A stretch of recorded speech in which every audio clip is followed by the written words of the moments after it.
Hello, everyone. Hey, everybody. Hello, body glams. So good to see you. Hey, everyone. It's been crazy. I've been trying to get signal from downstairs for like 30 minutes. Is it 30 minutes? Good part of an hour. I was just about giving up. And I just said, you know what, let me just give it a shot one more time. And if it doesn't work, I'm just going to call it a day. It's been weeks, I think 4 weeks now I've not done Life Journey. Is it up to 4 weeks? Yeah, 4 weeks. 4 weeks. I've not been on Life's Journey because I've been swamped with work. So today I was like, nope, I'm going to do Life's Journey. I haven't tried to get it on, get my Facebook working, but I couldn't. So we're just going to do Instagram today. And when we're done with Instagram, I'm going to transfer to Facebook and to YouTube. So I've missed you guys. How are you all doing? Honey Drops 236, I can see you. B. Couturin joined. I'm actually holding the phone. I tried to put it on the stand. And I don't know if it's the distance between me and the stand that is causing all this problem.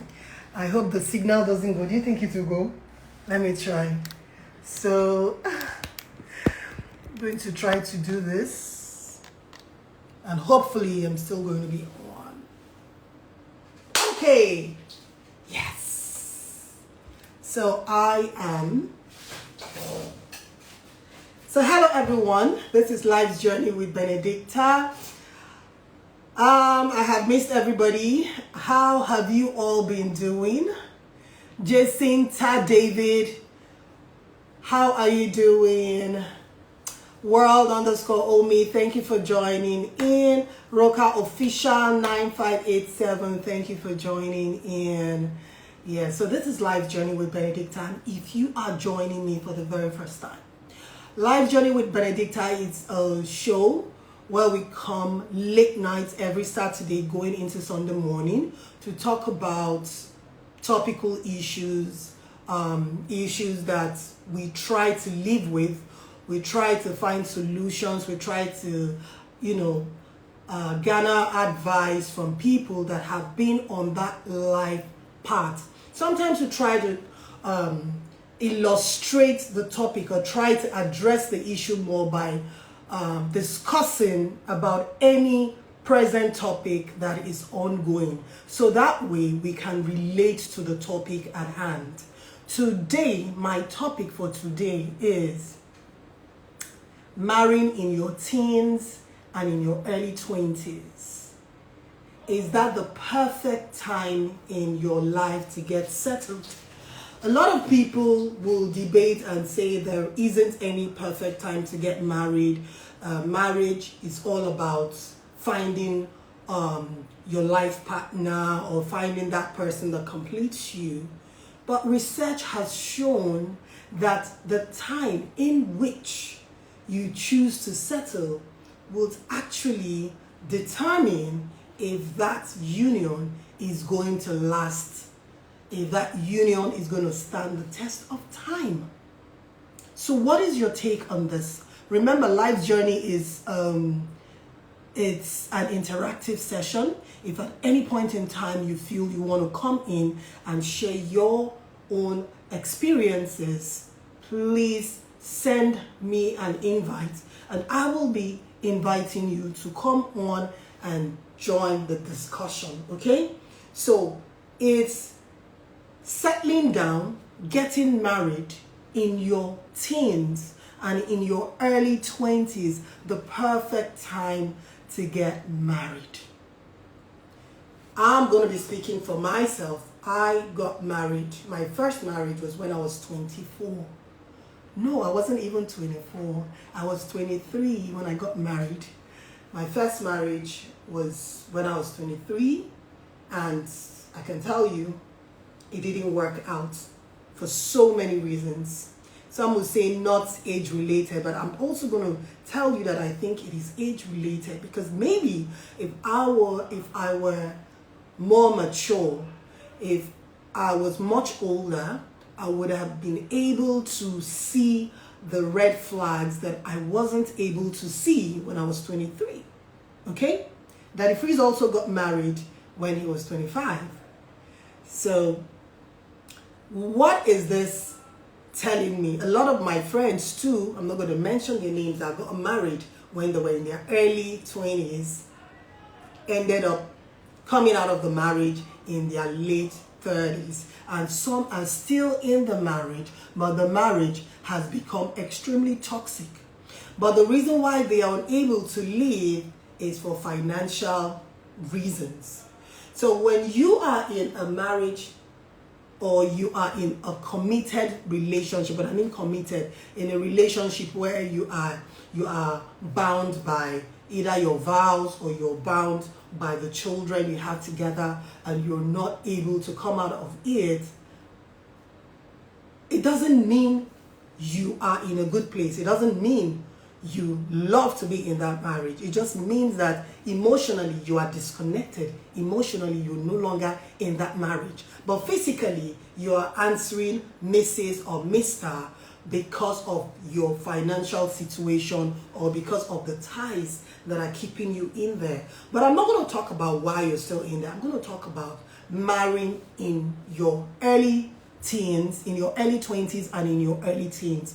Are you going to say that that is a good time to get married? Is it a good time to get married? Is it a perfect time to get married? A lot of marriage counselors, divorce lawyers are going to tell you, based on their experiences, that they have found out that a lot of people that got married in their early teens, in their early 20s and in their teens ended up filing for a divorce or ended up walking out of that union. From my own experience, I'm going to tell you some of the things that I can take home with this. Why is it that a lot of marriages that were celebrated by couples in their teens and in their early 20s ended up not standing the test of time? When you are in your teens or when you are in your early 20s, your mind is unsettled about a lot of things in life. First, you do not have financial stability. Most of the time, you're either just finishing high school or you're an undergraduate or you are a fresh graduate, fresh out of college, and you do not know exactly what you want to do with your life. So there are so many buts and ifs at that stage in your life. There are so many things you want to do. You have aspirations, you have dreams that you want to live up to or dreams you want to fulfill. So that it's not the right time, in my own personal opinion, for you to get settled. Because at that stage in your life, you really don't know who you are. You are like a pooper. You're evolving. You haven't gotten to the stage where you can say categorically, this is the person that I know myself to be. You are still on that journey of self-discovery. And when you are on a journey, is that the right time for you to take someone along? If you are on a journey of self-discovery, you do not know who you really are at that age. You have a lot of question marks about so many things in life. Is that really the perfect time for you to bring in someone into your life and then commit yourself wholeheartedly to them? It's a question. If you are here and you'd like to join in to share your own personal experiences, you can indicate. I'm going to be inviting you. Ann_adorable_me. Hello, taste buds. Hello. And I am going to be tagging the topic because a lot of people are asking how all we do at that age is experimental. Thank you, Binta_Ghana. All we do at that age is experimental. And when you are in that experimental phase in your life, that is definitely not the right time for you to make a decisive decision such as life commitment. So I'm putting up the topic, marrying in your teens and early 20s.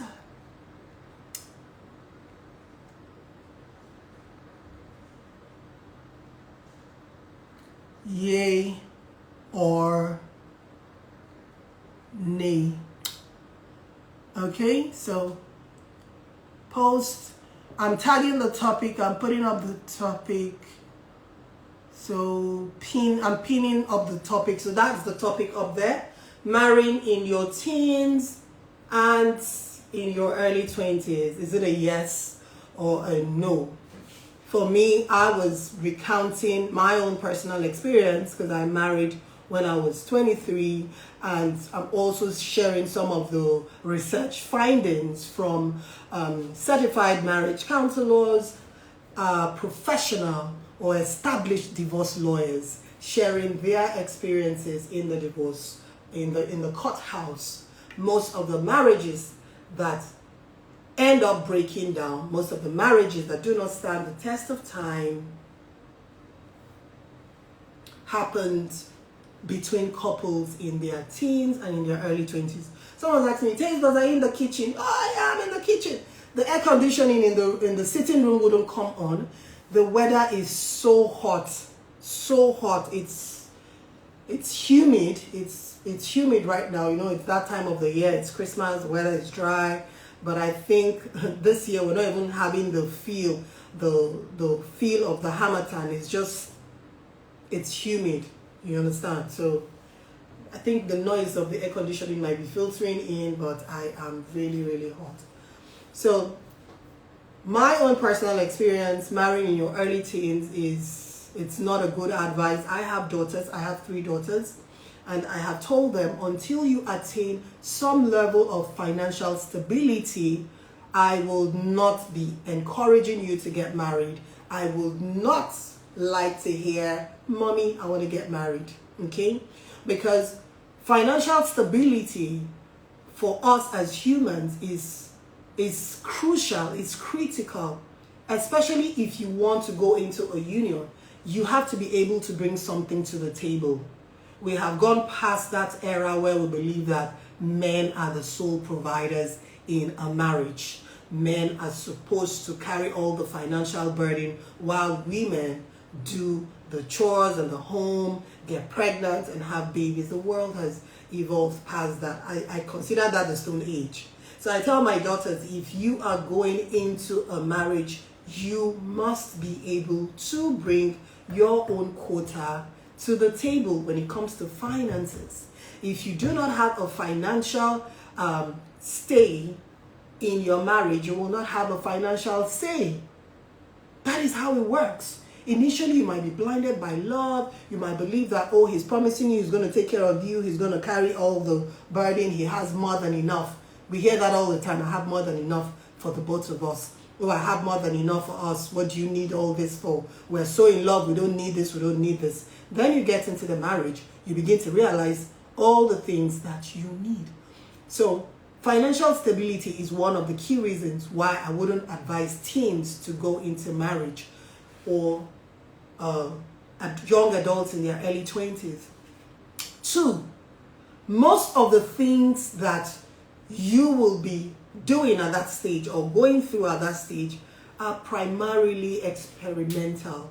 You really don't know for sure what your career path is going to be. You don't even know for sure what career you want to pursue. It's good for you to go to the university to study medicine or to study engineering, believing that upon graduation you're going to work as an engineer. But guess what? Life happens. You come out and you don't bag a job as an engineer. You try to look for some other kind of job to put food on the table. So you start building a career, not your career. You start building a career. So you are on an experimental career path. You don't even know where that is going to take you. So at that stage in your life, the last thing you need is to be in a committed relationship in terms of marriage. You know, you can be in a committed relationship without the ring, without the vows, without the documents. What really makes a marriage different from a relationship is the signing of the document saying that both of you are now man and wife. So I call it a marriage contract. Someone corrected me once and said, oh, it's not, taste bud, it's not a contract. Any agreement signed on a piece of paper between two or more people is a contract. So why get into a marriage contract in your teens or in your mid-20s when everything you are basically going through in life is experimental? If you ask me, I'll say it is experimental. My own personal experience, I'm going to say, if I was much older. Okay, Chef 57, I'm trying to bring you on, but I don't know. I think you can join. Something is wrong with your end of the video. I can't bring you on. So my own personal take is, if I were much older before I committed myself into my first marriage, I would have been able to see some of the red flags. I believe I would have been able to see some of the red flags that I couldn't see back then. Okay? And same thing for Daddy Freeze. He's going to tell you over and over again that he felt he was too young to get married. If he was much older, he might have been able to realize who he truly was. His own problem was the journey of self-discovery, which is very common with people in their teens and in their early 20s. You haven't fully discovered who you are. Who are you? Are you an introvert? Are you an extrovert? Are you someone that wouldn't mind sharing house chores with your wife? Are you someone that would want your partner to be a full-time stay-at-home housewife? Some men never truly discover that they are, some men never truly discover that they are very controlling until they get to a certain financial status, until they get to a certain age. They now start discovering that, wow, I love my woman to be in a certain kind of way. You know, money changes a lot of things. So when this man, hello, my darling. Hello, Tease How Bud. are you doing? I'm good. Good evening. Hi, everyone. So good to see you. Same here. I felt sad I couldn't see you in the UK when we came. I Oh, was I'm looking, sorry. Me too. I was we were looking forward to all seeing looking you. for that if we were looking forward to seeing you. Oh, I But know you. You will come again soon, and then I would be able to plan myself properly and then come. I can't wait. So, like I was saying, the topic, citing some of the references from divorce lawyers, seasoned divorce lawyers, and marriage relationship experts. They are going to tell you that a lot of divorce cases they've seen happen between couples that got into unions in their early teens and in their their teen years and in their early 20s. And I was also citing my own experience because my first marriage, I was 23 years old when I got married. Daddy Freeze was 25 years old when he got married. He was on a journey of self-discovery. At that age, he didn't really know who he was, like the kind of things he would, I would use the word, evolve to become, you know. So at the end of the day, the person you are in your 30s, you look back at who you were in your 20s and you say, you know what, I can't even remember that girl. And now I'm so laid back, I'm so calm, I don't like going out, I don't like this. And then you married a party crazy person in your 20s. And then you not find out that you're outgrowing that person. It's not outgrowing the person. You are only walking into the real you, the mature you, the you that you now understand. So I would agree with most of the divorce lawyers and the relationship experts on the fact that people should not rush such a major decision in life. I mean, what is the rush? This is a decision that you're going to have to live with for the rest of your life. What is the hurry? Why don't we complete the whole journey of self-discovery? Why don't we complete the whole journey on at least attaining a certain level of financial stability before making such a decision that can make or mar us for life. What is your take on it? I agree with you 100%, taste buds. I think self-awareness is everything. And a lot of people don't have self-awareness. And like I think I've shared this sometime on your life, that there are 4 parts. Psychology believes that there are 4 parts to a human being. It's called the Johari window, I think, yeah. So there's a side of you that you are aware of, only you are aware of. There's another part of you that everyone knows about, everyone is aware of it. They know that particular part of you. For instance, you, taste buds, everybody know that you're beautiful, you perform magic in the kitchen, you know. So everybody knows that about you, and you know that about yourself. There's that part that everyone knows about you, but you don't know about yourself. It's called the blind spot. You don't know that about yourself, but everyone else sees it. It's like having a tail. You know, you have a tail, and every time you look behind yourself, you can't see the tail, but everyone else can see the tail. But every time you turn around, where's the tail? I can't find it. The tail is not there. You can see it, but everyone else can see it. And people judge you based on what they see. Some will love you based on that thing that they see about you that you don't even know about. So if they tell you, for instance, that taste buds, you do this thing, you tell them, but I don't think I do it. That's not me. I don't do it. But everyone else says that you do.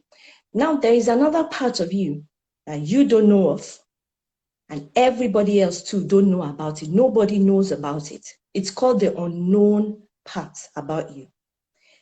Everybody in this world has it.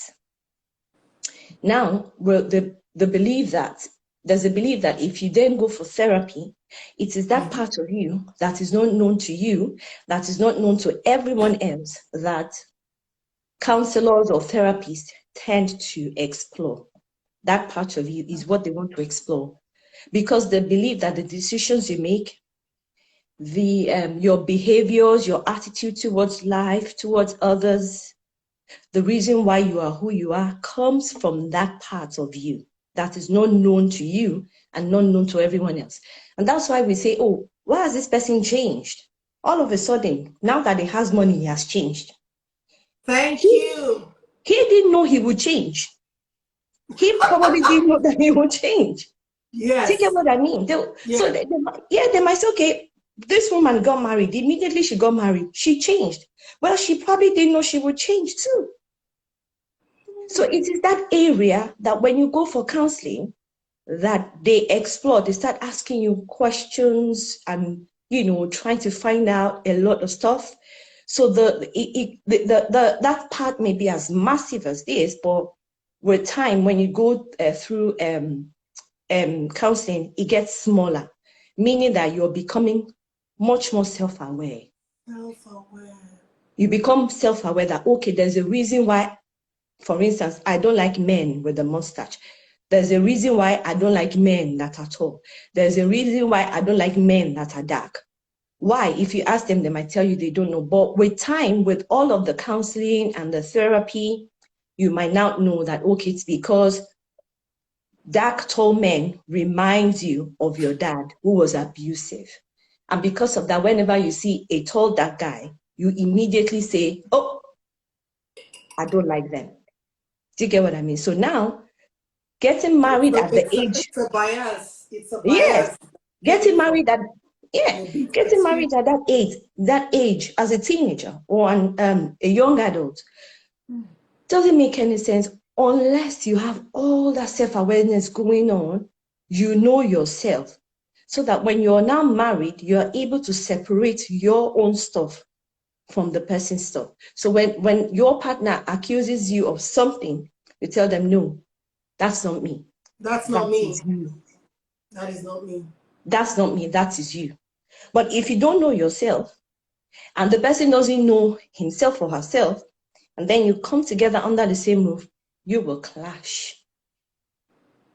And it's not even about the age now, because we have, and that's what a lot of people are experiencing now in their marriage. They clash so badly because they don't have all that self-awareness. They are not able to separate their stuff from each other's stuff. They are not able to separate their behaviors and say, okay, this is me. No, that's you. No, this is me. You are the one who doesn't like when someone slams the door.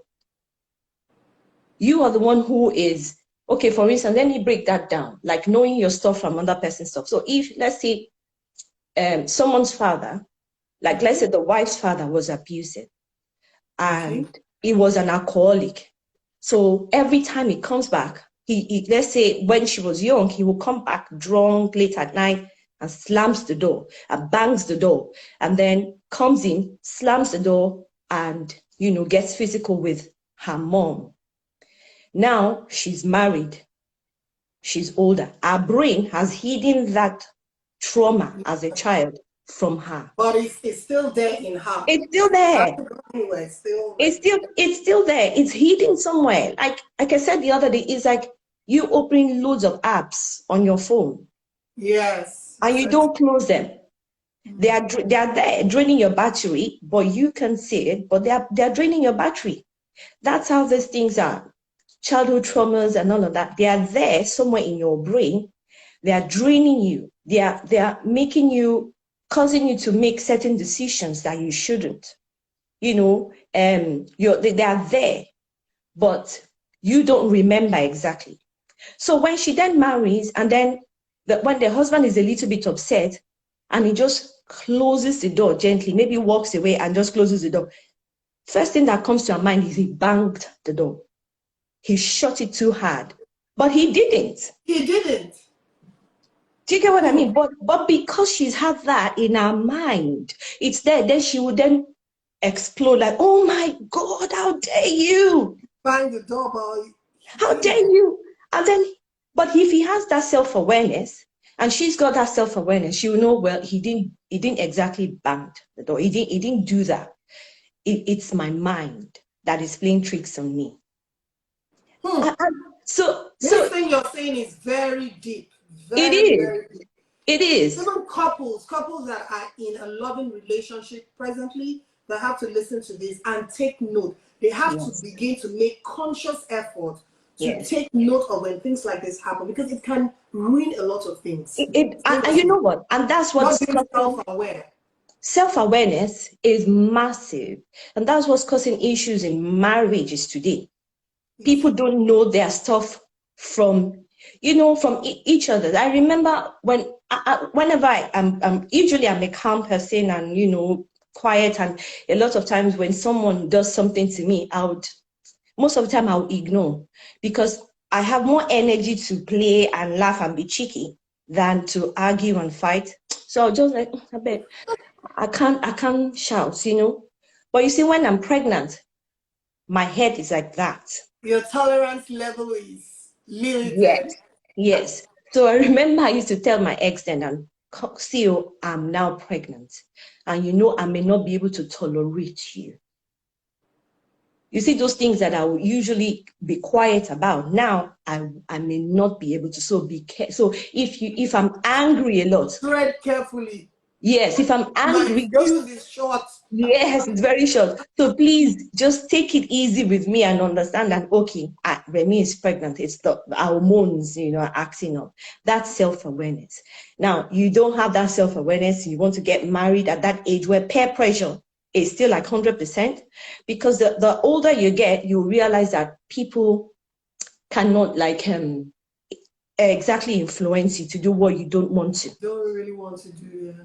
So yes, even as mature adults, we also come to peer pressure once in a while, even though we hate to admit it. So you can imagine someone much younger. Yeah, so much younger. You get what I mean? And then, as far there's in psychology, they believe that there is for every age, there's a particular kind of growth that you have to get to. I think from age 0 to 2 or age 0 to 3, a child is meant to do something at that age. And then Yes, then from 3 to 6 and 6 to 9 and and on and on, and then 18 to 21. There are things that you're supposed to learn and be able to do at that age. Now, if you miss it, if you miss that part of that growth you're meant to achieve at that age, you can't get it back. You can't. You You can't. can't. So That you, is you why can't. growing stages are Yes, very yes. You important. can't get it back. And that's why counseling is important. For people to marry at that age, as a teenager or as a young adult, if they've got if they have the money, let's say they are financially strong and they've got self-awareness, they need to constantly go for counseling. Counseling. People, Constantly, yeah. even if you're not a young adult or a teenager, as a married couple, You need to go for counseling because the point you just made now, self-awareness. Do you know some couples have been married for 20 years, they're in their 50s, they're in their 40s. They are still in self-denial. They are unwilling to accept the fact that they have some biases stemming from their upbringing or their previous experiences that tends to affect the way they make some certain decisions yes, in their marriages. yes, So that's it's because they lack only when they self-awareness. give Yeah. themselves willingly Mm-hmm. to counseling Mm-hmm. will Mm-hmm. the counselor be able to read between the lines and Mm-hmm. gently or subtly make them own up to Yes. those biases. What So, what counseling does, depending on the type of counseling, is they bring a mirror. It's like not that they bring a mirror.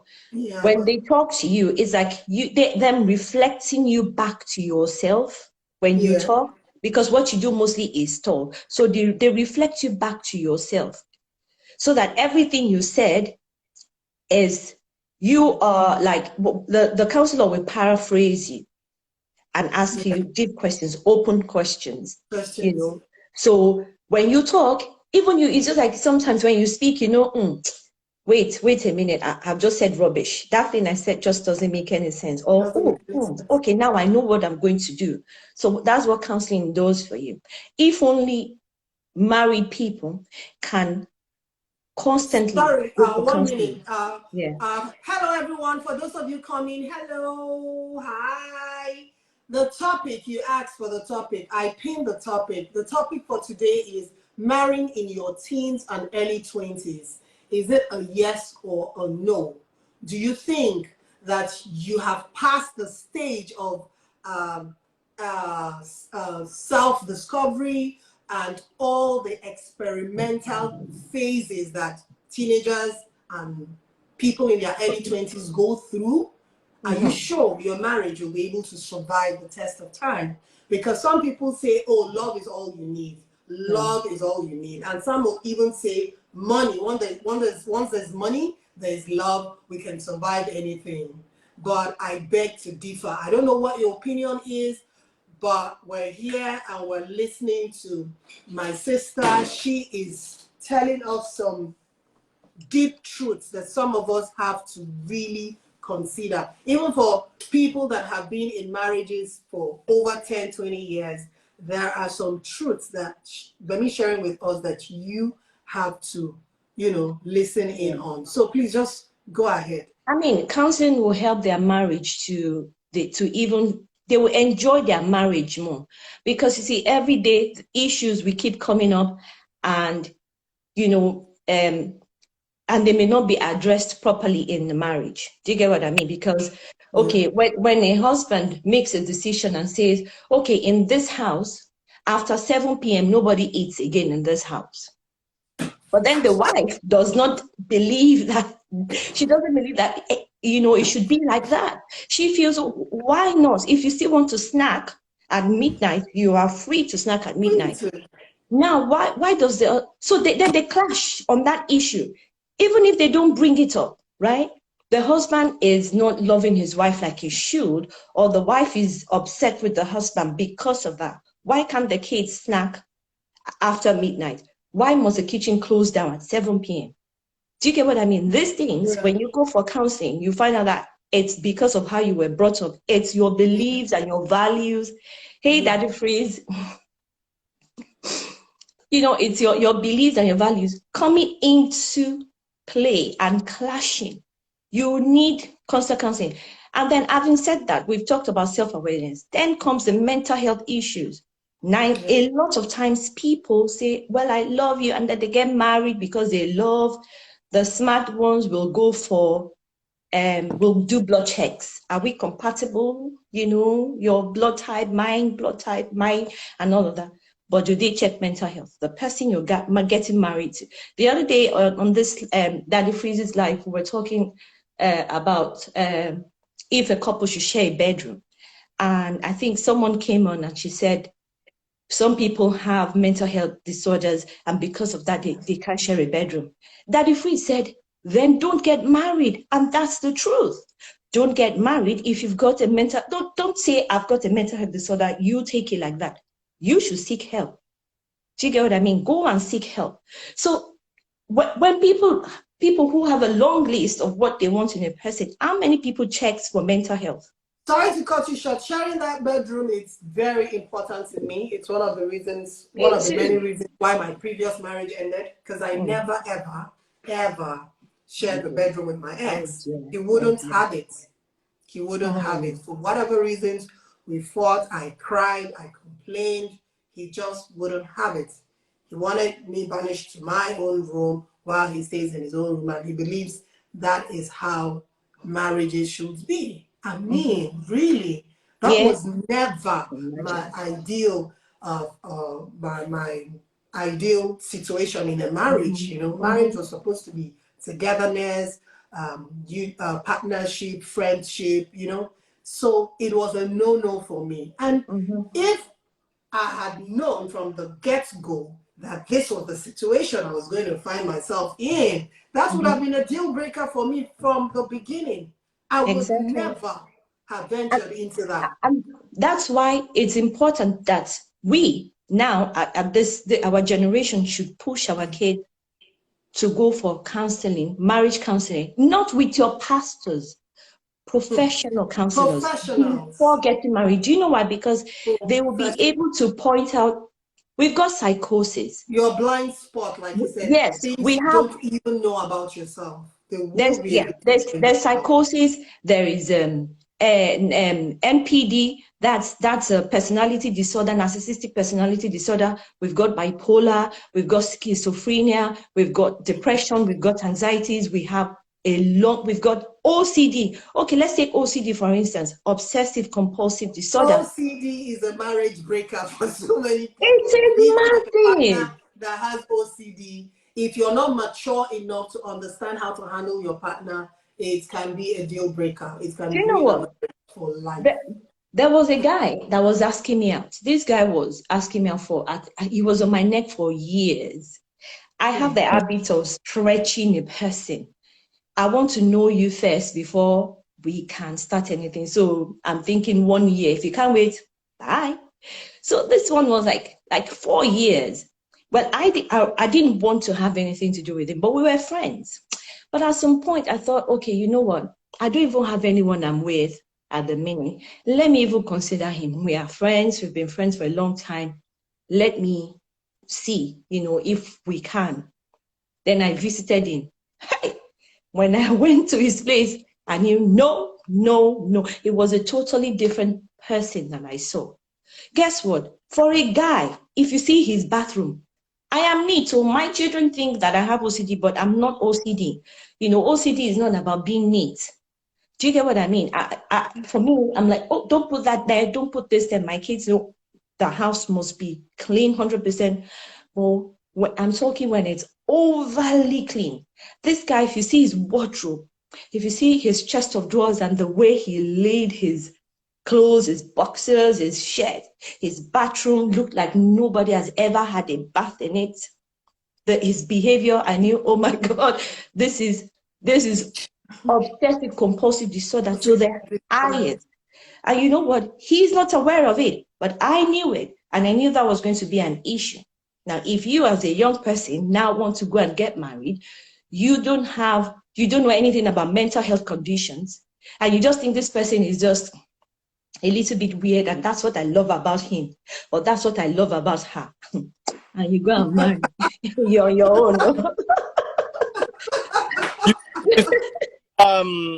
You see, there's quite a lot that I wanted to talk about. Hi, babe, how you doing? I'm good.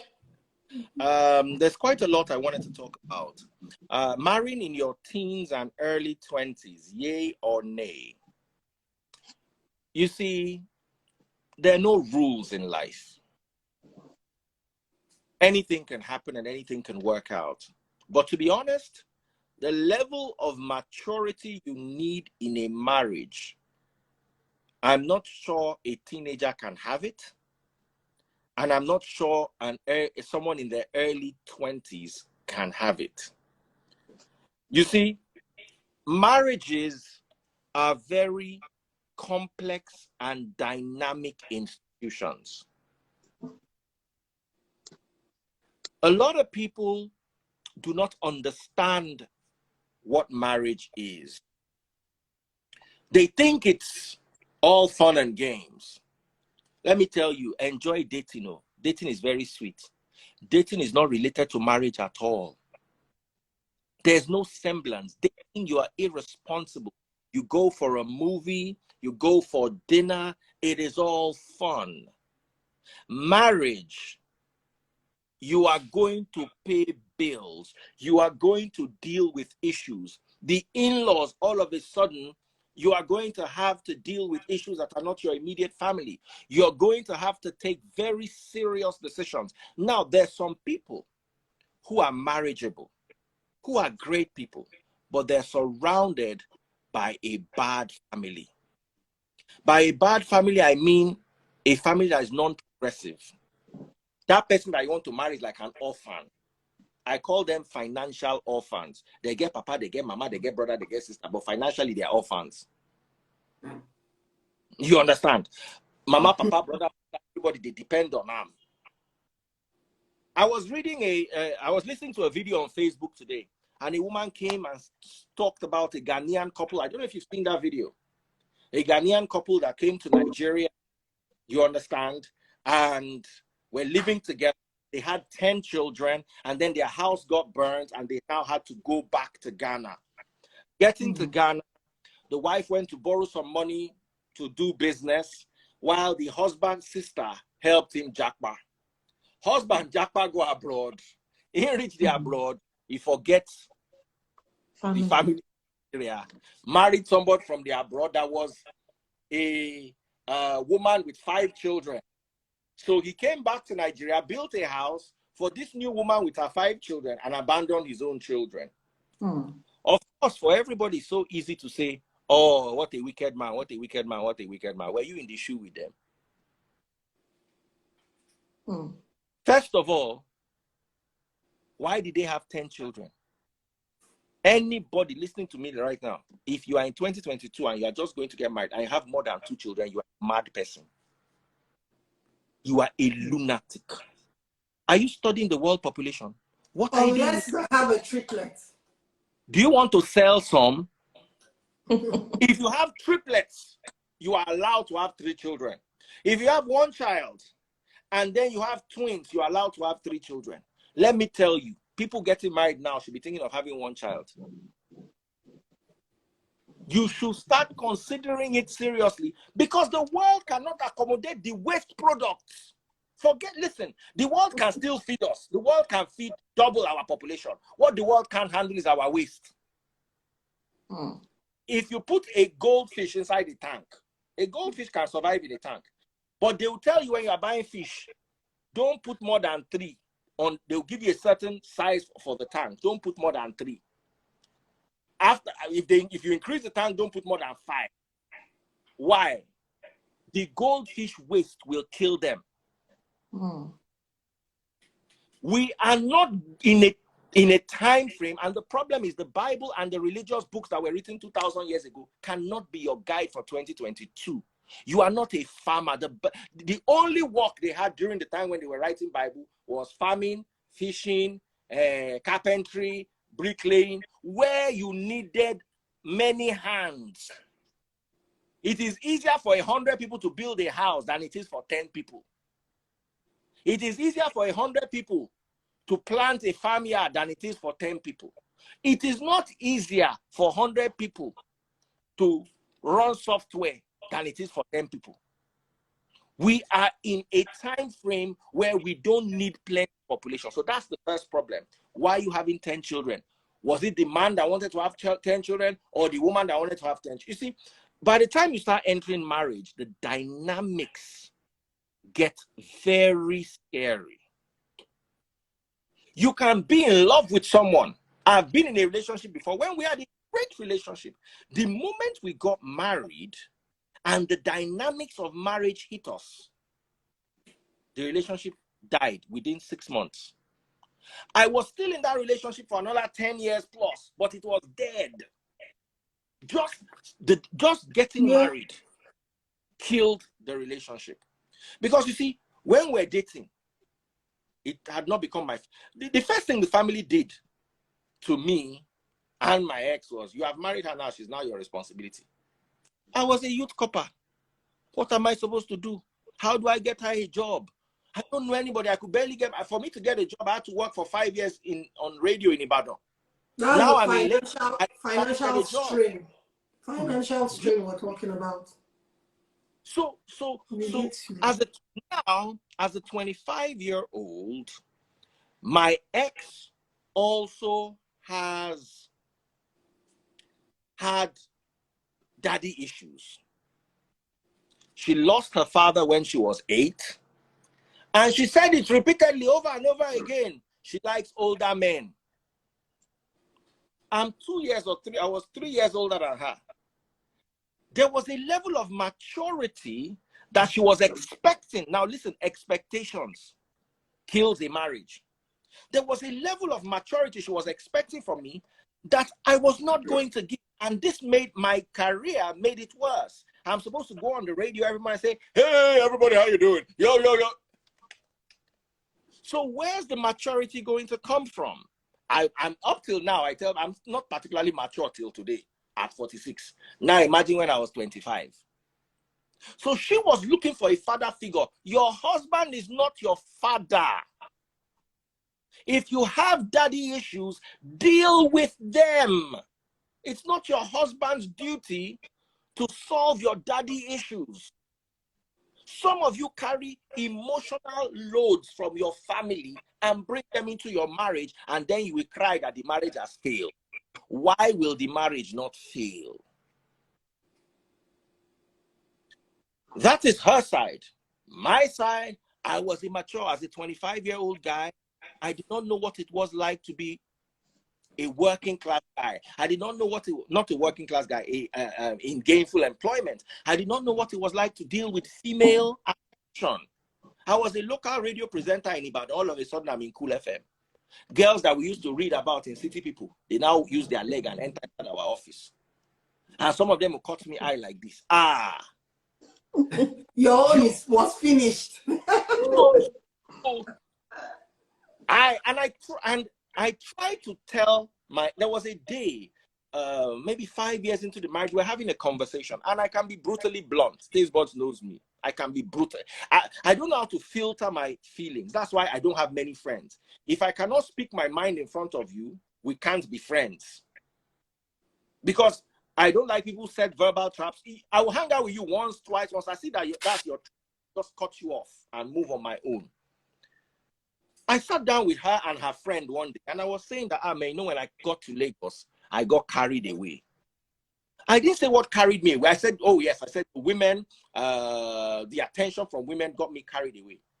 Do you know the friend used that to enter her head? The friend's name is Patience. She's divorced today too.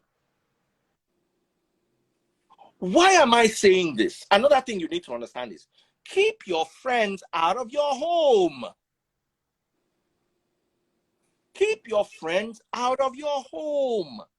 So, what I was relating to my ex about a condition I was going through at 25, when I was telling her I was like 31 or 30, or maybe 30, you understand, 31, I had matured. I saw that, oh, wow, I didn't handle things too well when I was 25. Instead of the friend to say, ah, man, I'm glad you're able to get out of, the friend now started telling her, look, this guy, you don't know how beautiful. The friend used to tell her how beautiful she was and was getting into her head. So another problem is keep your friends out of your home unless you don't want your home to work. Unless you don't want, do you know how many of my ex-friends used to come to the house to throw me eye before? Some of them, me and them even don't run parole before she go bring them to us. We go do like say that they introduce us. Hello, my name is. I say, how nice to meet you. Meanwhile, at the back of the car somewhere. You understand what I'm saying? Freeze. Sorry to cut you short. You know, all this still boils down to maturity on both parts, which is almost impossible to attain at that young age. When you're in your teens or in your early 20s, maturity is very difficult to attain, because when you attain a certain level of maturity, when things like this come your way, you will definitely know how to handle it. Not 100%, but you should be able to handle it to a point where it doesn't bring your marriage or your union to a complete halt. You know? That is why for me, I will say, I would advise young adults in their 20s, early 20s, and teenagers not to venture into marriage. A lot of people will tell you that love is enough. We have family money. There is money. If you have money, you have love. You can swing anything. Like Remy said, if you must venture into a marriage that's young, then it is crucial that both of you must agree to meet with professionals every now and again to counsel you on this journey. Because at that age, we are still in our formative years. We do not know who we're eventually going to become when we're 30, when we're 35. We are evolving, we are changing. We're on a journey of self-discovery. And with self-discovery comes a lot of changes, a lot of new experiences and new preferences. So if you must settle at that young age, it is crucial, it is vital that you work with professionals, you work with counselors that will counsel you as you embark on that marital journey. If not, like you said, the marriage might be dead, but you're still in the union. You are answering Mr. and Mrs. My love, living under one roof, but the marriage is over. My love, I call of marriages the Yaradua marriages. They are dead, but they've not yet announced that they are dead. I'm sorry. I don't know whether to say pun intended or no pun intended. But see, no marriage, no matter how cool a couple is, there was a time when taste buds and I used to quarrel a lot. Because, you see, our own dynamics were different. We're both coming from two divorces or we're in divorces. The load from my own divorce was pressing my neck. The load from taste buds divorce is still pressing her neck now. Her ex did they follow and drag her own property till today. Till today. Property and children custody issues. So there will be times you will be overburdened with that. And it takes maturity to navigate through it. A time when we now have financial crisis. As in, my career took my finances, my career has always been okay. The only thing that happens with my career is it keeps switching. I switch from here to, but I've always been in an okay space career-wise. But my finances took a dip in 2017. And they continued like that, rectified maybe 2-3 years later before I started climbing again. That time was tough. Very trying, very challenging. Very challenging. we used to have quarrels. We were overloaded. If we were 25 and 23, because there are 2 years between us, I'm 2 years older than her. If we were 25 and 23, we would not have been able to survive. It would have been absolutely. That is it. Maturity. We would not have been able to even survive. then, we barely survived. We barely survived. It was tough. Finances. Then another problem is we were in our 40s by that time. Once you are in your 40s, you don't have the beauty of youth anymore. You can't do what you could do. So to hustle was not even as easy as it was in our 20s. So if you don't have that level of maturity, some people are blessed with it. And let me tell you, you can't have maturity for two people. Both of you have to have it. Another thing is, both of you have to be of similar temperament or complementing temperament. Let me give you an example. McDonald's is a brand. Coke is another brand. They are complementing brands. They are not conflicting brands. Coke and Pepsi are conflicting brands. Cigar and beer are complementing brands. Yeah. Your temperament should be complementing each other, not conflicting. If somebody has if one person is wild, the other person should be able to tame that one. But let me tell you, there's a type of wildness you cannot tame. Yeah, that's true. Have no business in the institution of marriage. Some people come and say, hey, should they not still get married? You will not. If you cannot live with somebody, if you cannot share your space. The luck I have is, I also have issues sharing my space. I remember when Taste Buds first moved in. I'll look at my cupboard and start seeing women's things there. I'll go to the bathroom and start seeing things inside. It was difficult for me to adjust. Yeah, it's always difficult, especially when you've lived alone for too long. It becomes even more difficult. I know the rigorous, I'm used to it now. But at the back of my mind, I knew I had to live with this person and I had to adapt. We quarreled over things. Why is my thing here? Why is my thing not here? You will go through those things. But after a while, you will be able to understand. Can I just say something quickly, DF, yes, before I forget? On the temperaments, right? We have, that's another thing. We have different types of temperament. We have the cholerics, we have the melancholies, we have the phlegmatics, and we have the sanguines. And just like DF said, if you don't have, if your temperaments are not like, you know, they don't like match. You don't complement. Don't. But yes. Now, who is a choleric? Cholerics are heady. Cholerics are stubborn. Cholerics are unforgiving. They are rocky. They've got a rocky heart, and they are like difficult to please. That's their bad side. But their good side, they are hardworking. They don't like to be idle, right? So, and they are good. That's why you need to put a choleric for if you're an employer, if you've got a choleric in your company, put them where they can be, where they can, you know, they can work hard. Do you get what I mean? Put them on it. Yeah. That's why you see cholerics are usually engineers. They work in a field where they can, you know, they don't want to sit down. They're not laid back. Now, a choleric should not marry another choleric.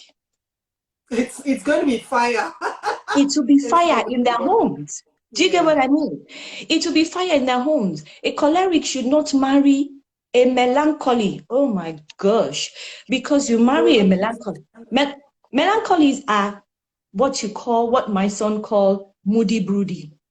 Do you get what I mean? They are always moody. They are moody all day. They are moody all day. The whole nation. Do you get what I mean? And then and melancholies are impossible to please. So a choleric marries a melancholy. Choleric, difficult to please. Melancholy, impossible to please. Then they marry each other. And they go, oh, there's nothing you do for that man. He's never happy, doesn't appreciate. There's nothing I do for my wife who is a melancholy. She's never happy. She doesn't appreciate. You don't have a business coming together. Do you get what I mean? So these are things that people need to know. There's a book called Why I Act the Way I Do. It stresses on different temperaments. It's written by Tim Lahey or something. It's really cheap. You go on Amazon, you'll find it there. It's a book. It's really handy. Yes, so it tells you about temperament. Just like DF has said, you shouldn't. People don't know these things. A choleric should marry a phlegmatic, not a sanguine, because sanguines are like playful. That's why they put them in. They are good for marketing. They are playful. They are kind of disorganized. Do you know? They'll be like, cheerful people. Yeah. Cheerful. They are the ones you see in a party. They are all over the place, Now, a choleric married to a sanguine will be like, hey, which kind of husband is this?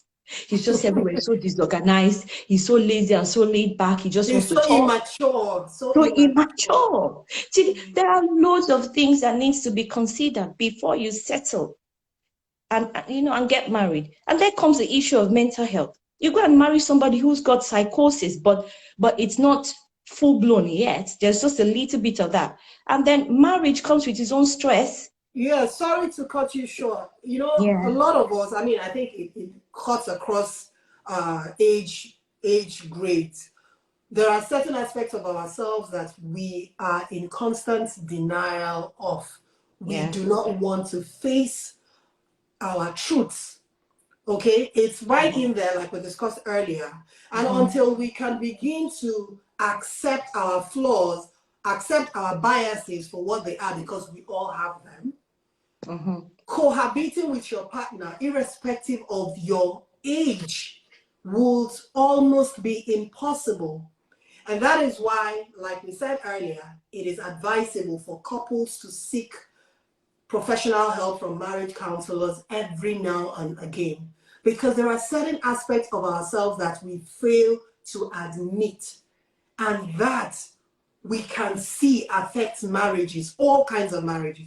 Maturity might help us in, dealing with them, but to deny that it is there, it's impossible. It is there. We all have them in us. And the earlier we start facing up to these insecurities, these biases, the earlier, or rather the better off our unions, our marriages would be. I agree totally. I want to talk about psychologists and therapists. If you grew up all your life in Nigeria, abroad therapists cannot help you. We need to understand the sociology of therapy. Human beings are products that are directly proportional to their social influence. If you don't understand, like a Nigerian guy who grew up in, I don't know if you were on that live with me, Remy, the truck driver whose wife, who married a Jamaican woman, the girl was cheating on him because he was doing truck driving, earning money for the family. I remember. Mm-hmm. When they went to meet the therapist blamed him. They said because he was not available. Do you understand? He lost his house. The guy used to drive her Benz. Typical case of what will happen in Nigeria. And they go down and beat the guy for streets. All of a sudden, this guy is the guy who they were, he ahead. This is the sweet part of the story. Thank God Remy was there. The guy said he got into his house and saw the guy there. He called the police that there's an intruder in my house. The police came. The woman said he's her guest. The police could not drive a guy that was sleeping with his wife in his house. The police could not drive her out. So you also need, in as much as we want to get therapy, living in a foreign society has used the sociology of that society, or the sociology of the Western world in general, to create templates for the therapy. If you live in Ajegunle, unless you have a therapist that understands what Ajegunle is and what it takes to live in Ajegunle, your Daddy mind... Freeze, sorry to cut you short here. I understand Yeah. what you're trying to say. The people living in the Western world have no option but to submit themselves to the therapy sessions or the approved form of help that is available in the Western world. We living here in Africa, we also have our own form of therapy that we understand. What is therapy? Therapy at the end of the day is you being able to go out to seek for help from a more experienced authority or from a higher authority. Here in Africa, we like to downplay our own ways of doing things. We have therapy here. Therapy for us here in Africa, sometimes for marital situations or bad situations, might be going to meet your elders, your council of chiefs and elders, people that have been married for so many years and have garnered so much experiences in marriage as it relates to the African community, not just the Africans, the community that we're in. And we have seen positive results. I can tell you of my late aunts that the village councils were able to bring peace, sanity to her home. And they lived happily. My cousins, I grew up with them. Their home was beautiful and everything after the storm. I remember when that house was on fire, it was burning. The father wouldn't listen, the mother wouldn't listen. But somehow the council of elders were able to bring sanity. It was an ongoing war in that house for over 1 year. Elders intervening, family members talking, and at the end of the day, they were able to resolve issues. So for us in Africa, we have our own ways of addressing this issue. The point is seeking help at the appropriate quarters. It might not mean the conventional Western therapy. You're going to meet a therapist that will tell you, look into this crystal ball. Can you see this? What can you remember? When was the last time? Nah.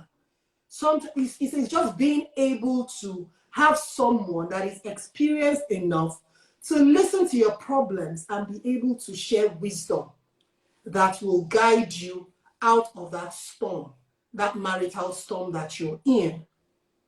You know, talking to the wrong people might send you off course, but talking to the right people, you see, we are used to bottling things in Africa because of shame, because of what people will say. So therapy is you. Therapy is you being able to share these problems, to talk about it with someone that can listen and someone that is experienced enough to help.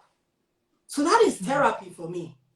I agree with you. But you see, sometimes I worry about even the therapy because a therapist is like a lawyer or an accountant. They are paid from solving a problem. And if there's no problem, they create a problem so they can solve it. You know that about us. No, dear, that's not exactly true. Hold on. I know what I'm saying. And I'll explain to you why. You see, I have seen so many situations where therapy has made the situation worse. Because like that incident with that guy that came, at least I'm glad you were there.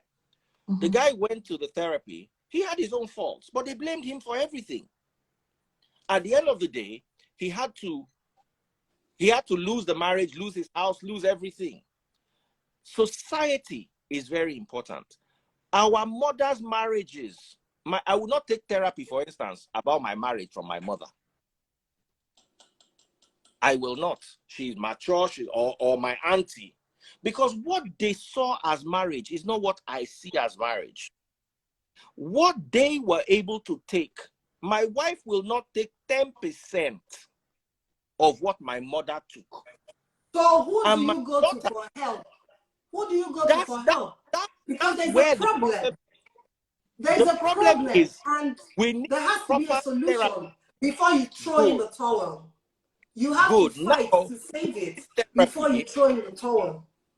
We need therapy, but we need therapy that is proportional to the dimensions of our society. We need therapists that can bring a balance. They understand the fact that we live in Nigeria, but we're raised with Western values, but we don't have the full Western culture. So we're some sort of a hybrid between the local Nigerian ideology and the Western influence that was brought in. Yeah. That was brought in through education, through the media, Through through the social media, media. through the programming. We are seeing We're that. hybrid. So an American therapist cannot help a Nigerian couple. And our parents cannot. Let me just say something. Okay. And our African parents can also, unless they are willing to be very accommodating to our feelings, they cannot help. I guarantee you, an American therapist will ruin a Nigerian marriage. Just as a Nigerian parent, because they are not, unless you can put yourself inside the bubble with the people in the marriage and think. Sorry, that if we have some therapies that cut across both worlds. They have the Nigerian upbringing, the Western education, and even the Nigerian education. I think we are getting it wrong, what therapy is. We have different types of models. There are different types of counseling therapy.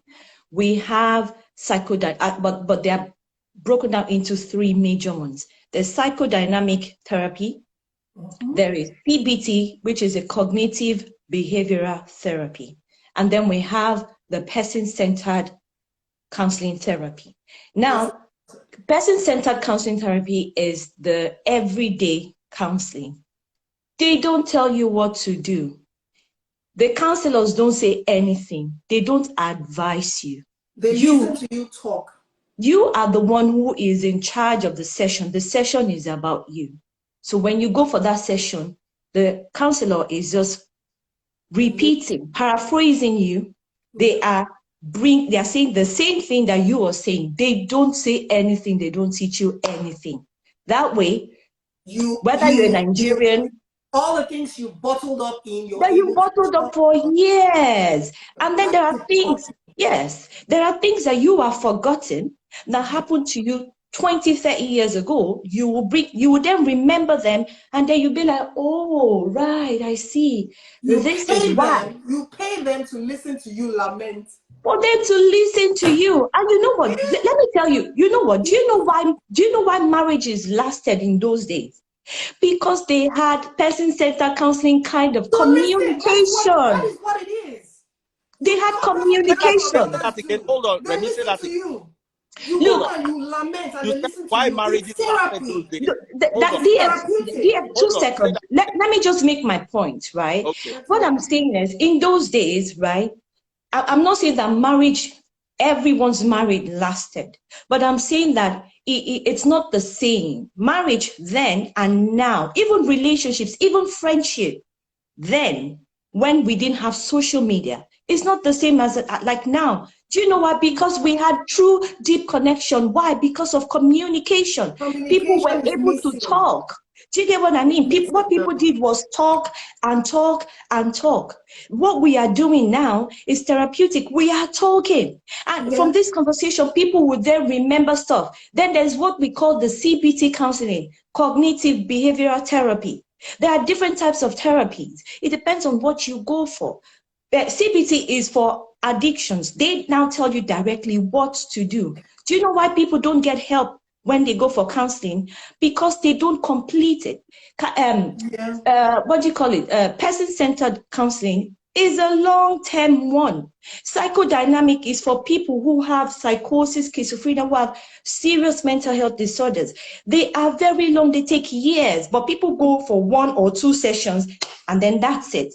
Therapy works. It's just like medicine. You don't say, well, because we don't have malaria in the UK, then doctors, may not be able to. Yes, they may not have the medicine. They might go a long way, but at least they have the general knowledge. Do you get what I mean? So counseling is different. Therapy is different, and it works. They don't tell you what to do. You tell them what you speak. And it is from when you're talking that you are able to, know the solution to your problem.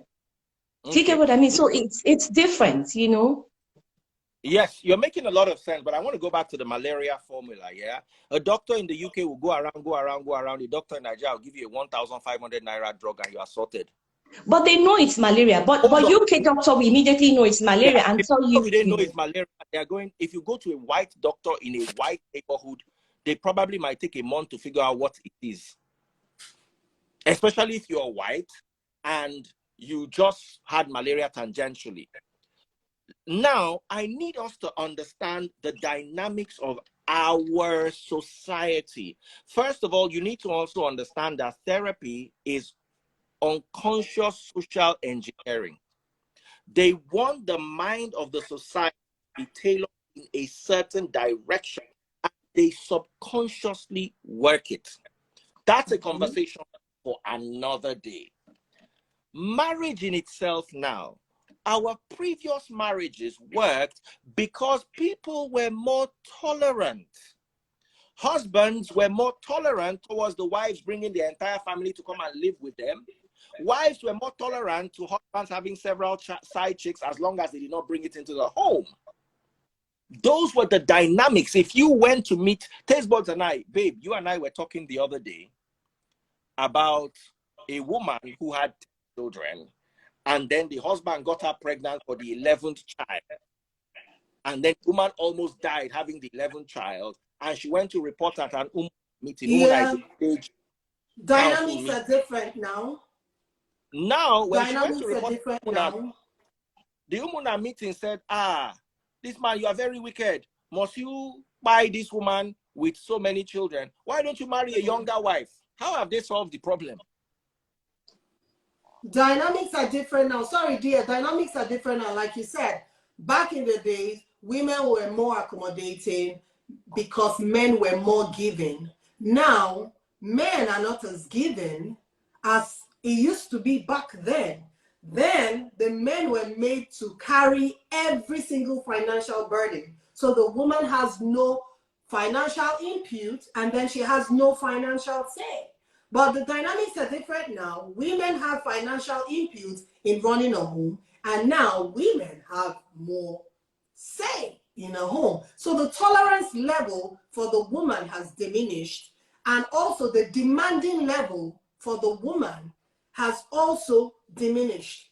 So the dynamics have changed. And since the dynamics have changed in a marriage setting now, the way we also handle reconciliation issues should change. The way we handle settling of marital issues should change. Okay, it can no longer be the way it used to be. It has And to husband, change. And that's where the professionals now come in this era to help, either by listening, therapy, or by advisory therapy. But there has to be some level of talking. We cannot just end a marriage now because it's not working. Both parties have to give it that fight. They have to struggle to make it work. And how else can they struggle to make it work if not by seeking external help? You're making an absolute point there. That makes so much sense. One thing many marriages, one advice I have for people is, when you go into marriage, reduce your expectations. One of the things killing people in marriages is they expect too much. Managing expectations is key. Managing On expectations. both sides. Manage your expectations. Another thing is finances. How do you sort your finances out? Yep. Nigeria has a very serious problem that the Western world doesn't have, and the Western world has their own problem. In the Western world, women are not submissive. They see themselves as equals to men. But because the society is never 100% balanced, you can't ever achieve a 50-50 equilibrium.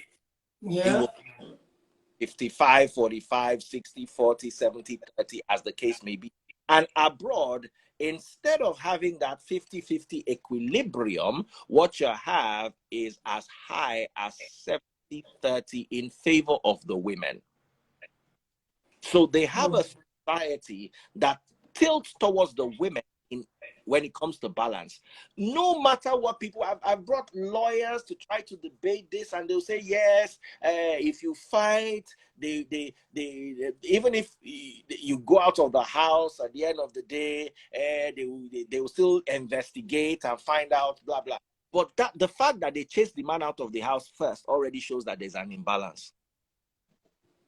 The fact that the police will come to your house and walk the man out, even if tomorrow they now find out that it was the woman that was the aggressor, that fact that it is the man that is escorted out of his own home shows that there's an imbalance already.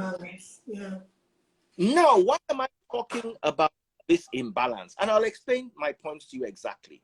You see, abroad, there's a financial balance, or there's a tendency to migrate towards a financial equilibrium. However, when it comes to rights, there's an imbalance. A woman, you cannot, if I started dating a woman abroad, for instance, I go to her house, there'll be food in her fridge because she has a job. We will share bills, but I am not going to be the alpha and the omega of her life financially. Everything is done together. So that gives her a say in the relationship. In Nigeria, our women want to be like the women abroad. You see, it's without having the commitment towards financial equilibrium. Equilibrium in the house. Yeah. They want to have a form of equilibrium when it comes to rights, without conceding a financial equilibrium. They want a man that will take care of them, but will wash nappies with them. They want a man that will build a house for their in-laws or for their parents, but that man will still babysit for them. So you've got to understand what you want. You as a person, what exactly do you want? Because you can't have the best of both worlds. Of both worlds. You can't eat your cake and have it. You're going to have to concede something. So when you are going into marriage, what am I going to concede? You are going, like let me give you an example. I said this the other day, and Taste Buds is here, I'll say it to her face. I don't want to hear ladies' night out. She knows. I grew up in Ibadan. I'm so sorry. My formative years were formed Sorry to cut you short, DF. The reason why that is working at all is because when you met me, I was never a ladies' night out person. That's why it's working, not because you're saying so. If I were a ladies' night person, I would not even be dating you. So that's why when Remy said temperaments have to. Let me explain that. We have to, you know, what it has to give is. That's why it's working. If not, it wouldn't work. So for a man that wants to be, sorry, dear, for a man that wants to be with a woman and he doesn't want that woman to be a ladies' night out woman, he should ensure from the get-go that when he met her, she wasn't a ladies' night out kind of person. If not, you're going to have a conflicting union. That fight is always going to come up. That's why I said, what are you willing to concede? If you are in a relationship and everything else is working out, and you have this particular problem that is posing as a deal breaker, it's either you sit her down and say, look, babe, I can't handle this woman's night out thing, and it will affect our marriage. I can't marry a woman that's out with her friends at night. I can't deal with it. You understand? Are you willing to let go? It's major. Are you willing to stop hanging out with your friends at night? Or, so they now have to say that the woman says, I want this marriage to work. I love this guy. I'm 32 years old. I've hung out with my girls all my life. All my life. You understand? I want this marriage to work. You know what? If this is a bother to him, I will give it up. It's up to you. You see a man that is perfect for you in anything, but this one thing you are not going to agree. You are not going to leave the man that, then you go and marry a man that is ready to give you 20 nights out in a week, but he's going to have 6 side chicks. So you're going to see, and that's why I said you have to concede something. It's a negotiation. For instance, I realize that because I don't like what I don't like my woman to do for me, I don't do for my woman. So I also don't have night outs with my guys. And if I have night out, if she's not coming, I'm not going. Yeah, that's true. I'm not going. Everywhere you see me at night out, just know that she's there. Or even if she's not showing on the camera, she's somewhere there. I'm somewhere there. You understand? Now, nice. The time we were in the day, she went on a girls' night out, which she has never done before, with Pastor Toby's wife. Now, when she came to meet me, I had no problem with it. Because I trust her. We've built our relationship to a certain level. I trust Pastor Toby. I trust his wife. When she came to, the only thing I was like, babe, you know, from where we are to our hotel is 1 hour. So don't come to, they said you were going to come back at 12. They did not come back till 2. You understand? But we never quarreled about it. The only thing that made me even start saying, where are you guys, was I was getting tired and I knew we had a 1 hour journey back home. But you see, what am I trying to say is, even those things you believe you can never concede to, once you and your partner form a trust bond and you realize the kind of person they're with, you will tend to say, okay, no problem. You trust her. She trusts you. You understand? That's my own. This has been one of the most exciting conversations we've had. You have not had less than 400 people watching you at any given point since I came on. And it's not about bringing an audience. It's about being able to sustain an audience. So you've done very well, babes. You've handled this so well. And Remy has done so amazingly well. I didn't know you guys Remy has really educated us this evening, Remy. And I'm going to look for that book. Yes. Look for that book. Yes, send everyone should. the name of the author, please. If you can send the name of the author to me via DM. Yeah, I would. I think better still, I'll do a screenshot of the book so you see what it looks like and I'll send it to you. Fantastic. Thank you. And then I just want to say something about DF, what DF said. He talked about not having too many expectations in your marriage. There's something we call circle of negativity in mental health, right? We have at the very top, we have beliefs, and then there's depression, anxiety, right? Now your beliefs, you, when you get married, when you come together, you believe, for instance, this, but that. If you buy a loaf of bread, for instance, if you just leave it on the kitchen counter, after 2 days, according to what they say, on what the expiry date on it, they said, oh, after 2 days or 3 days, you shouldn't eat it anymore, you should toss it out. That's your belief, and that's how you grew up in your family. DF, on the other hand, believes that if you put the bread in the fridge, you can preserve it for longer.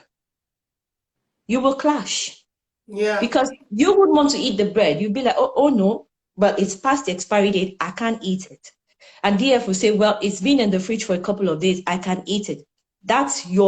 So you will begin to clash, and then your beliefs, then down to anxiety, down to depression, and then that could lead to a much more bigger mental health disorder.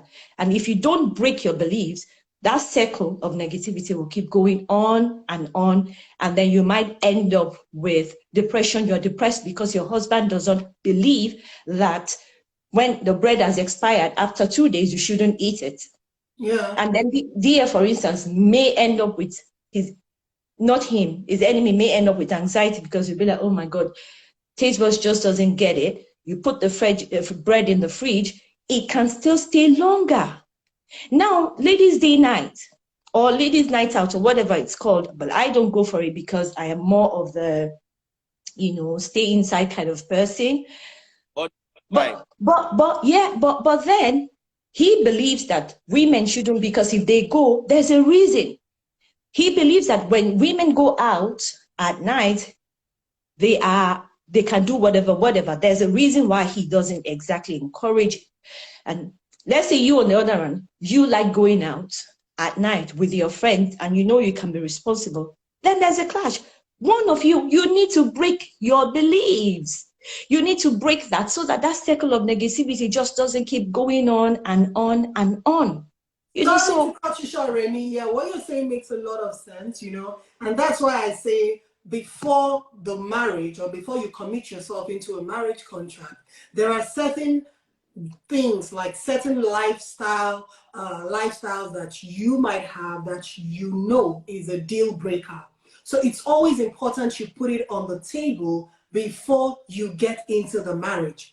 There are certain things that some people would never want to do away with. And there are some certain things that some people are willing to let go for the sake of the marriage. So it is always good to put your cards on the table from the People pretend a lot in relationships. People pretend. People like my ex, he never told me that upon marriage, we are never going to share a bed or a bedroom.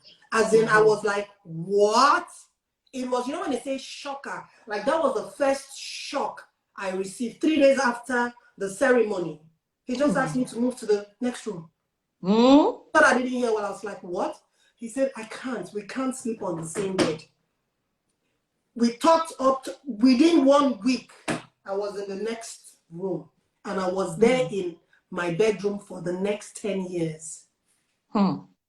Enduring and hoping I could talk my way out of that and move in with him.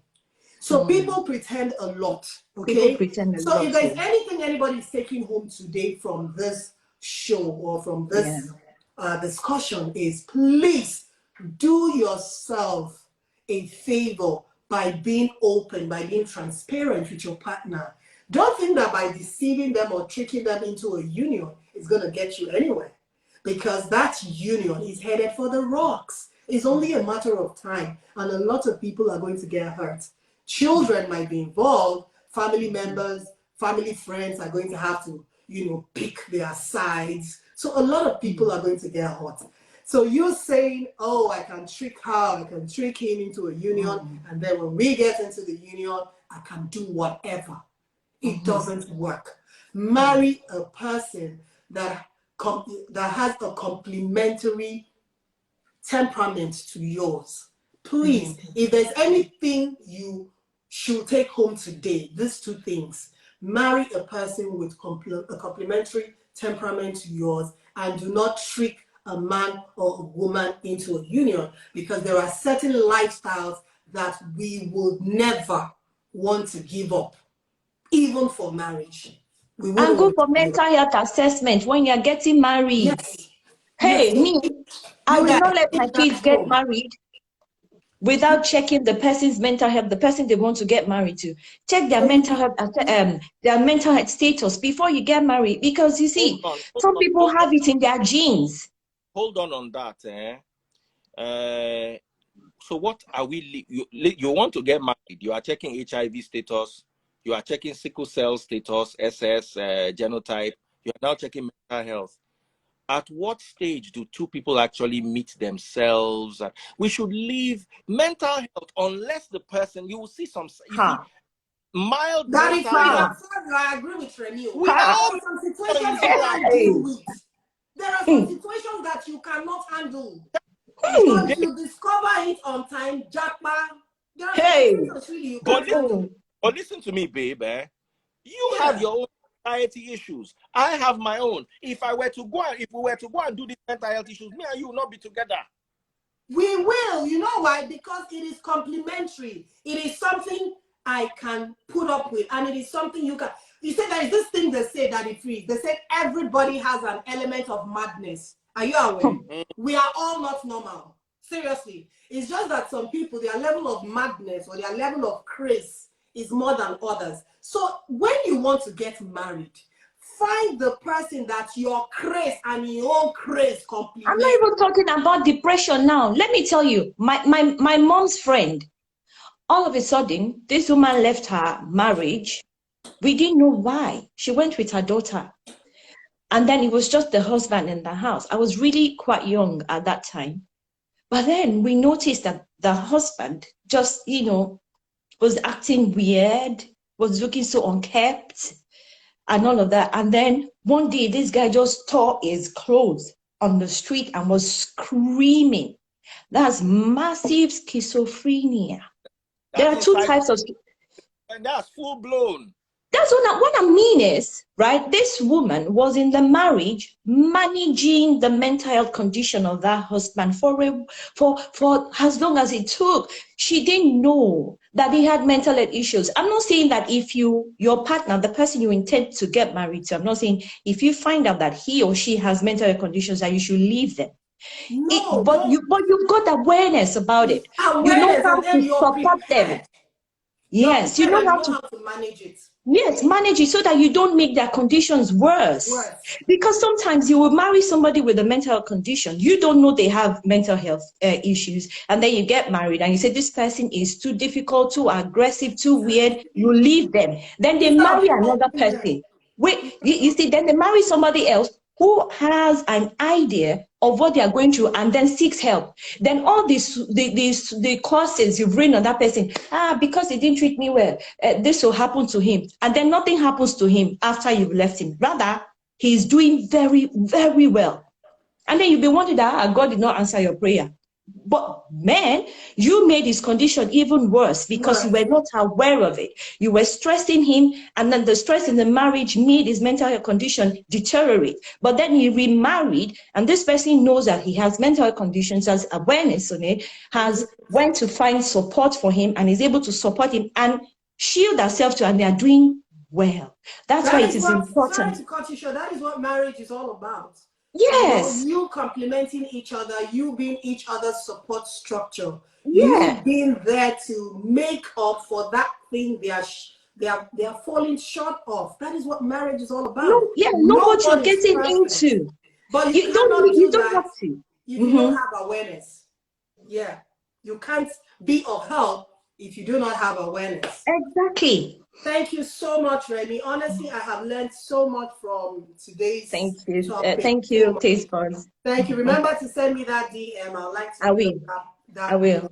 I'll do that. Please, thank you so much for coming out after your life to spend time with us and to share your knowledge of this topic. So please, guys, I hope we have been able to learn something. I have learned a lot from today's topic. Seriously, it doesn't matter how old you are, or how many times you've been married, or how long you've been in a marriage relationship. There is always something new for you to learn. So please, I hope we've learned something today. I have. So see you guys same time next week Saturday. Bye. Made by you. I've seen all of your comments. Well done. If you uncle, thank you. Good night, everybody. God bless you. Thank you all. I'm so happy. So all the comments, I can't read all the comments. There are so many. How old you manage to have children? That's for another. How old was I when I had children? That's topic for another day. So please, see you guys late night next week Saturday. I've been off for like 1 month, but I'm back fully. So we're gonna have live journey every Saturday, God willing. So thank you all. Nice. Have a lovely Saturday. Night, everybody. Good night, dear. Night, Ify. Good night. Bye, everyone. Bye.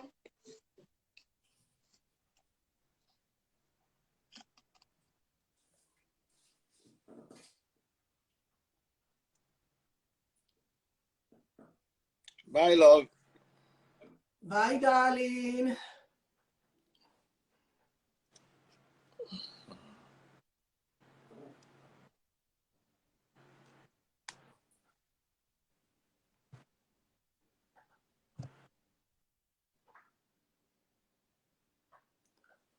That's me. telling everybody bye-bye and telling DF bye-bye. I'm wondering why I'm even telling him bye-bye when I'm going upstairs to meet him in the next few minutes. So guys, thank you for joining in. The comments were too many. I couldn't read all, but I read a lot of them. Thank you guys for joining in, and join us next week, Saturday. Late night, next week, Saturday. Bye.